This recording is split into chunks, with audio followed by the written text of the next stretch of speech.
About the box, no power. Yeah. Wala siyang power.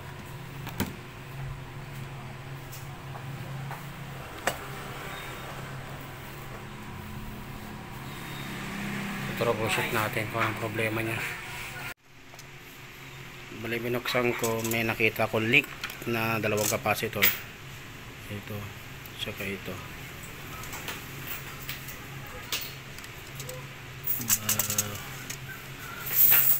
1000 microfarad 16 volts, tapos 16 volts 70 microfarad. Kaya natin palitan tong dalawa na to.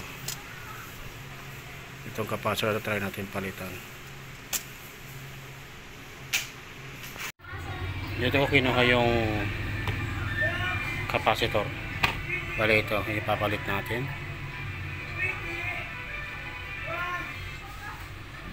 Tapos 470 microfarad to 16 volts. And itong isa 1000 microfarads 25 volts. Yung papalitan natin. Ang importante dyan yung 1000 microfarad. Tapos itong dati niya 16 volts, ang ilalagay ko 25 volts, so okay lang yan. Importante hindi siya bababa. Ngayon kakabit natin dito.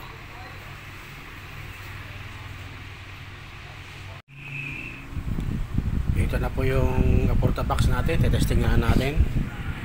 Ito yung sirang capacitor, 470 microfarad 10 volts, and then 1000 microfarads 16 volts. Dahil sa malaki yung capacitor na nilagay natin, yan na lang ginawa ko.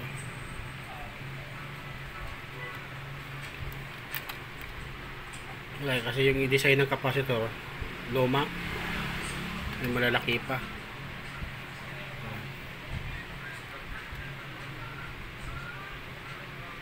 Ano siya, itong dalawang capacitor pinilitan ko.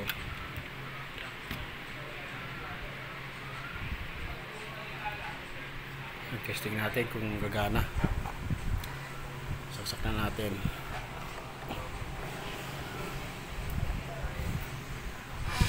Ayun, nag-power oh.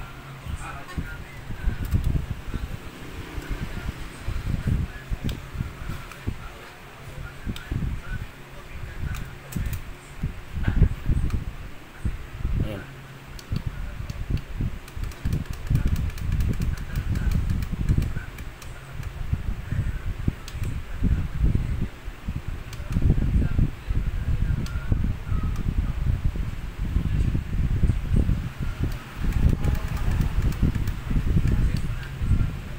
Okay na.